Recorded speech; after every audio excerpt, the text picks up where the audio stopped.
Bienvenidos y bienvenidas a Conversaciones Imaginadas, un podcast donde nos sumergimos en la teoría, la práctica y la historia de la arquitectura, conversando con sus protagonistas. Mi nombre es Elena. Y yo soy Rocío. Hoy nos honra con su compañía una figura clave en la historia de la arquitectura, Eugene Viollet-le-Duc, arquitecto teórico y restaurador. Es conocido por su trabajo en monumentos como Notre Dame de París, la Basílica de Saint-Denis y sobre todo la Ciudadela de Carcassonne. Además, es autor de obras fundamentales como Entrevistas sobre arquitectura y el Diccionario de Arquitectura Francesa. Le-Duc nació en 1814 y desarrolló una visión singular sobre la arquitectura. Para él, no se trataba de copiar el pasado, sino de comprenderlo para proyectar el futuro.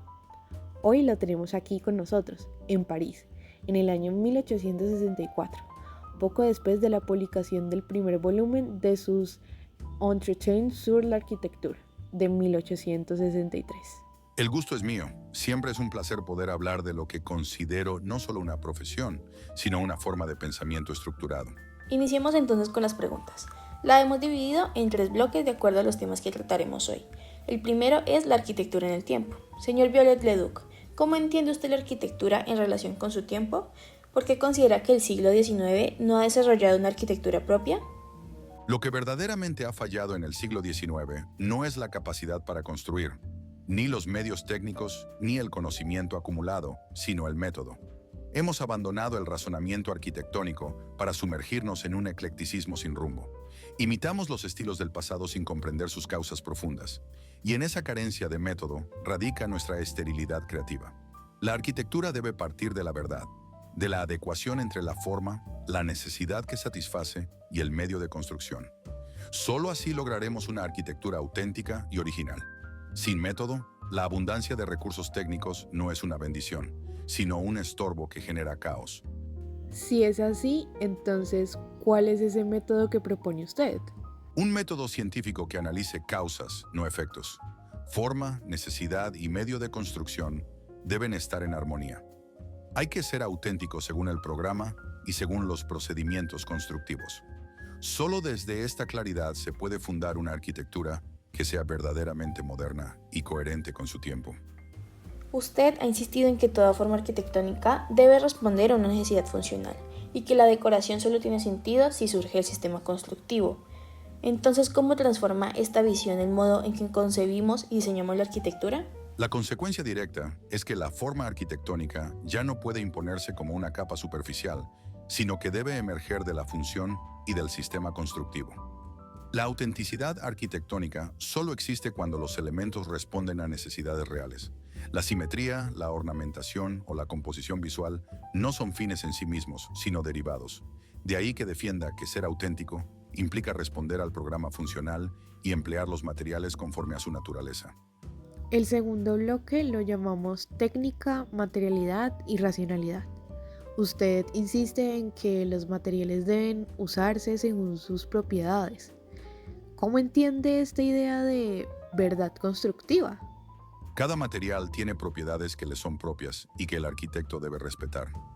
No es racional aplicar a la madera formas pensadas para la piedra, ni al hierro las proporciones del ladrillo. Cuando se ignora la naturaleza del material, se falsea el proyecto. En cambio, si uno diseña teniendo en cuenta esas cualidades específicas, se obtiene una arquitectura honesta, en la que la forma nace de la materia. Esa coherencia entre medio y forma es, para mí, la base de la verdad constructiva. Teniendo entonces eso en cuenta, ¿qué papel tiene la técnica en su concepción de arquitectura? Es imposible concebir una arquitectura verdadera si se ignora el comportamiento de los materiales. La razón debe guiar toda decisión constructiva. Cuando se desprecia la técnica y se prioriza lo superficial, se convierte la arquitectura en un decorado, en una ilusión sin sustancia. Admiro la arquitectura gótica no por nostalgia, sino porque es el ejemplo más claro de cómo la forma nace de la estructura. Todo arte arquitectónico verdadero es racional. Usted ha destacado el valor racional de la arquitectura, donde cada elemento cumple una función precisa. ¿Considera que el uso de los materiales debe responder a un principio lógico y estructural antes que a decisiones estilísticas? La razón guía nuestras decisiones constructivas. En la Edad Media, ningún elemento era decorativo sin función estructural. Cada piedra, cada muro, Cada arco tenía una razón de ser. En la arquitectura gótica, por ejemplo, todo cumple una función. Los arbotantes no son decoración, son respuestas a una necesidad de descarga lateral. Esa lógica es la que debemos recuperar si queremos hacer una arquitectura verdadera. Monsieur Violet-le-Duc, si la arquitectura se basa en principios racionales, ¿qué papel juega entonces el espacio dentro de este sistema lógico? ¿Podemos hablar de una forma racional de concebir el espacio arquitectónico? El espacio no puede ser arbitrario. Su organización debe responder a la función, a la circulación, a la estructura. Un espacio bello es aquel que ha sido pensado desde su lógica interna, no desde la imagen que proyecta. La planta, por ejemplo, debe reflejar claramente la distribución funcional y estructural del edificio. Así, la razón se convierte también en orden espacial. Gracias por sus respuestas. Con esto cerramos el bloque dedicado a técnica, materialidad y racionalidad. Ahora pasamos al siguiente eje temático, restauración y patrimonio, donde exploraremos su visión sobre la intervención en edificios históricos y los principios que guiaron a su práctica. En uno de sus textos, usted compara al arquitecto con un cirujano, afirmando que intervenir un edificio sin comprender a fondo su estructura y función puede ser más dañino que no actuar. ¿Podría profundizar en esa idea? ¿Qué implica esta analogía en su visión de la restauración? La restauración no es una operación superficial, sino una intervención delicada sobre un organismo complejo. Un edificio histórico tiene una lógica propia, material, estructural e histórica, que no se puede alterar sin consecuencias. El arquitecto debe conocer a fondo cada elemento antes de tocarlo, como lo haría un cirujano con un órgano vital. Si no puede prever el efecto inmediato y futuro de sus actos, es mejor que se abstenga. Restaurar al azar, sin método, sin análisis, es una forma de destrucción. Por eso sostengo que más vale dejar morir al edificio por causas naturales, que matarlo por ignorancia o vanidad. Uno de los aspectos más polémicos de su obra es su concepción de la restauración. Usted afirmó que restaurar un edificio es restituir a un estado completo que puede no haber existido jamás. ¿Qué significa esto? Significa que restaurar no es conservar ruinas, sino comprender el espíritu original de la obra y, cuando es necesario, completarla idealmente. No se trata de volver al pasado literalmente, sino de proyectar lo que el edificio debería haber sido, si las circunstancias lo hubieran permitido. ¿No teme que eso pueda interpretarse como una falsificación? Lo sería si se hiciera sin estudio, pero yo investigo cada piedra, cada forma, cada técnica. En Beselay, por ejemplo, identifiqué 7 tipos de piedra y utilicé métodos compatibles con los originales. La restauración exige ciencia, no fantasía. Y si algo se repone, debe ser con materiales superiores para asegurar su durabilidad. En las instrucciones para la restauración de 1849, usted insiste en que el mantenimiento debe prevenir la necesidad de restaurar. ¿Por qué esa insistencia en el mantenimiento inteligente? Porque toda restauración, por más rigurosa que sea, implica una intervención forzosa. La mejor manera de preservar un edificio es a través de un mantenimiento constante y racional. Dijimos entonces, y lo mantengo, que cualquiera que sea la habilidad de una restauración, siempre será una necesidad lamentable.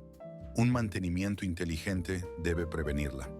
Esa es la verdadera forma de conservar, más allá de la espectacularidad de los grandes proyectos.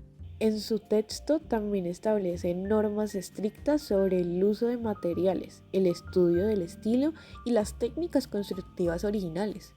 ¿Cuál es el papel del conocimiento histórico en una restauración? Fundamental. Restaurar sin comprender es destruir con buenas intenciones. El estudio del estilo, de las técnicas de talla, de las patologías estructurales, todo ello debe preceder cualquier intervención. Por ejemplo, prohibí el uso de yeso o cemento en juntas antiguas y exigí que se conservaran los perfiles originales de las piedras. Sin ese conocimiento, lo que se reconstruye no es el monumento, sino una caricatura. Monsieur Violet-le-Duc, hasta ahora hemos hablado de sus principios teóricos sobre método, técnica y verdades constructivas, pero usted también ha sido un restaurador prolífico. Háblenos de Carcassona, una de sus restauraciones más polémicas. ¿Podría contarnos cómo aplica estos principios en una obra concreta como la Ciudadela de Carcassona? Con gusto. Carcassonne fue un verdadero laboratorio de aplicación de mis ideas. La ciudadela estaba parcialmente en ruinas, y no se trataba simplemente de conservar lo que quedaba, sino de restituir su unidad formal y estructural basándonos en un estudio profundo de sus principios constructivos. La restauración, en mi visión, no es una copia ni una invención libre, sino una operación crítica. Se trata de deducir lo que debió ser la obra, a partir de lo que fue. Monsieur Viollet-le-Duc, usted ha afirmado que la restauración no consiste simplemente en conservar ruinas ni en replicar el pasado de manera literal. ¿Cómo logra evitar que esa labor de restitución se convierta en una invención arbitraria?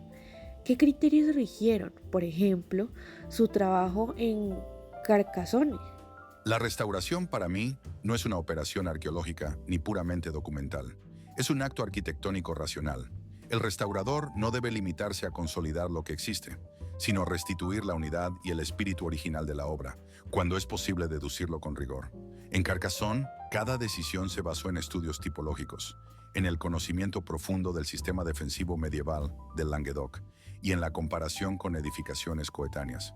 La autenticidad no está en dejarlo en ruinas ni en reproducir cada piedra tal cual, sino en comprender la lógica que organizaba el conjunto y proyectarla con fidelidad estructural. Es, en esencia, una obra de razón. Finalmente, Monsieur Viollet-le-Duc, usted ha sido una figura influyente, pero también un objeto de controversia. ¿Cómo le gustaría que fuera recordado su legado? Espero que se comprenda que no restauré por nostalgia, sino por convicción. Mi trabajo se basó en la razón, en el conocimiento técnico y en un profundo respeto por la arquitectura como testimonio de las sociedades que la construyeron. Si he de ser juzgado, que lo sea a la luz de estos principios: fidelidad a la estructura, coherencia con el estilo y una búsqueda constante de verdad en el acto de construir. Conversar con usted definitivamente nos recuerda que la arquitectura no es solo forma o estilo, es también memoria, lógica constructiva y una manera de pensar el mundo. Nos deja una lección esencial. Solo comprendiendo el pasado con rigor podremos proyectar un futuro verdaderamente significativo. Desde París, en esta conversación imaginada con Eugene Viollet-le-Duc, esto fue Restaurar con Razón. Gracias por escucharnos y hasta un próximo encuentro con las ideas que han dado forma a la arquitectura.